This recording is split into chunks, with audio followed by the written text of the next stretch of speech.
Hello, my name is Mike Laws. We're talking to OC.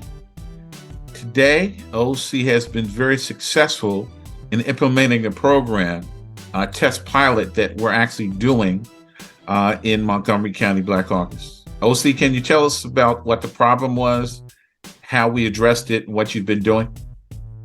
I'd be happy to, Michael. As a member of the Montgomery County chapter of the Pennsylvania Democratic Black Caucus, I've been tasked with implementing our initiative to identify and document the Black voters of Montgomery County. And the reason for that is due to the dramatic increase in the number of Black voters in Montgomery County. Or I shouldn't say Black voters, the Black population has increased at more than twice the rate of the white population of Montgomery County over the decade from 2010 through 2020. And during that period of time, although the population of Black people in the county have increased dramatically, the representation of Black people in elected office has not. And I believe that is largely due to the fact that the Democratic Party has not reached out adequately to that population, even though the Black population has consistently been supportive of the Democratic Party. And so we, as a Black caucus, decided that it's important for us to accomplish our objectives of building our membership, promoting voter turnout, registering new voters, and training and electing Black leaders to reach out to the Black voters in Montgomery County. But a barrier that we've encountered in doing that is knowing who those Black voters are. The database that Democratic volunteers and committee people use to reach out to Black voters is what's known as Vote Builder. And when you look at the demographic information that is currently in Vote Builder, it's under ethnicity. And if you were to take my street in a typical community, suburban community here in Montgomery County, that's Limerick, Pennsylvania. And my street, which has approximately 10 Black families on it, 75 to 100% of those families are characterized as white. And a similar situation exists throughout the county. The voters are miscategorized in terms of diversity. And it's impossible to get an answer as to why that is. So we decided that the best way to go about updating the Vote Builder database is by utilizing the tools that we already have at hand. And that, in essence, is our committee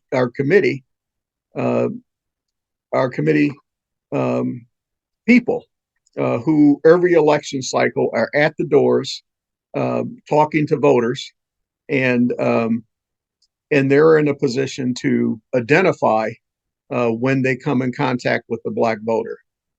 So what we did at the end of December of 2021 was to develop a strategy that would take advantage of this already in place volunteer base of individuals who are already at doors talking to voters, and utilizing that to identify and then document the Vote Builder database with the correct information on Black voters.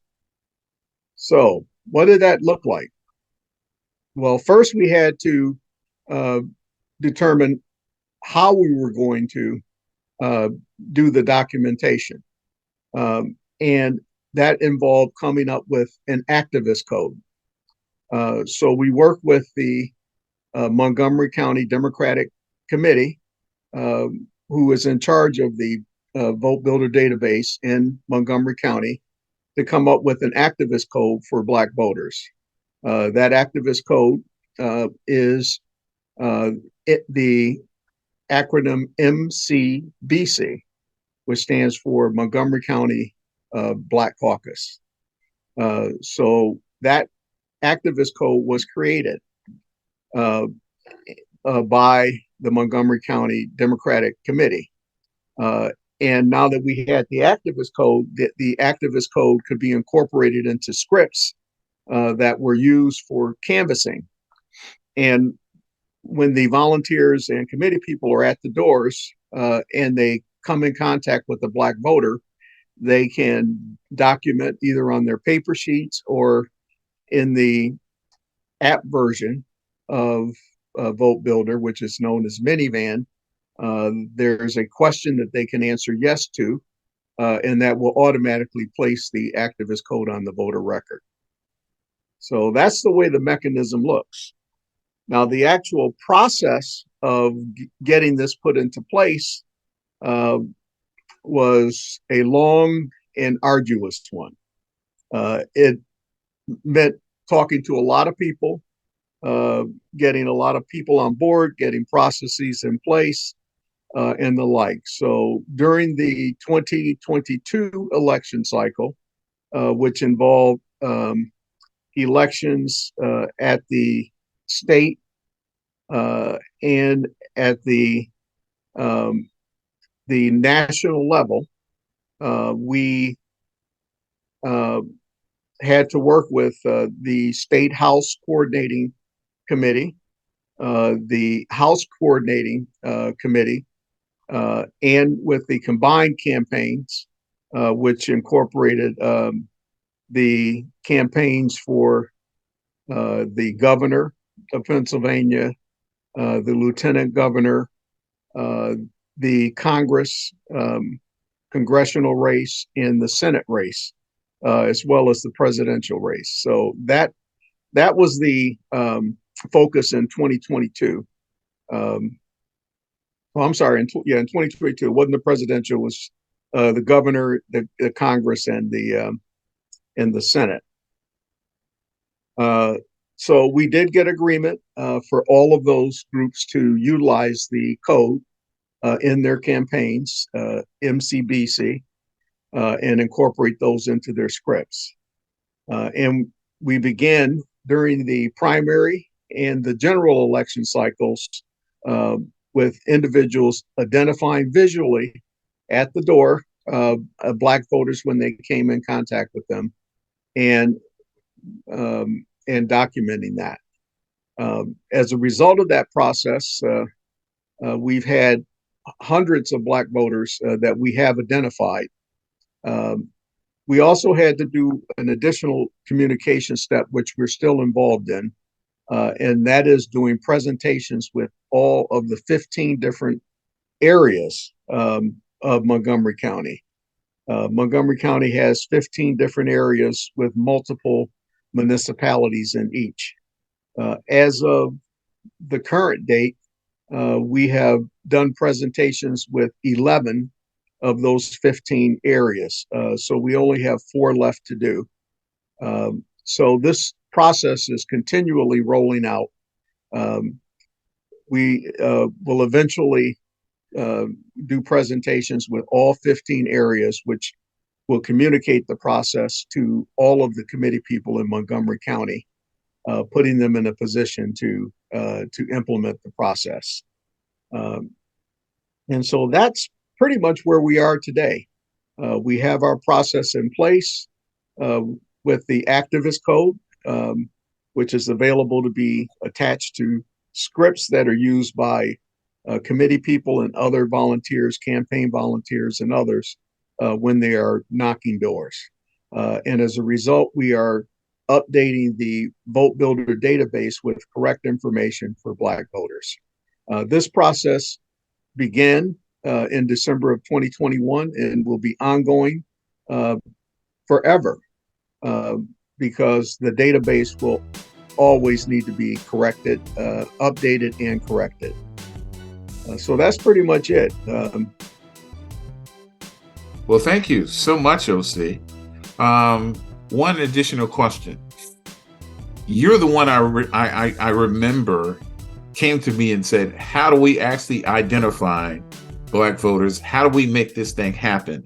And I really want to thank you for actually pushing this through, because now what we'd like to do is demonstrate through your pilot program, which has been very successful, how we can do this around the entire state. Well, I think it's a very repeatable process.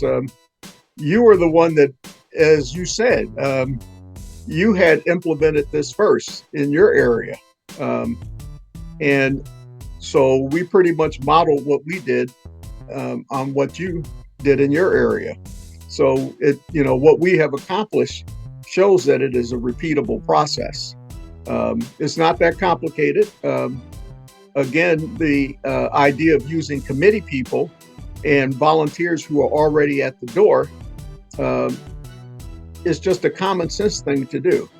And the idea of using the database that already exists and updating that to document your information, again, it's just a common sense way of doing things.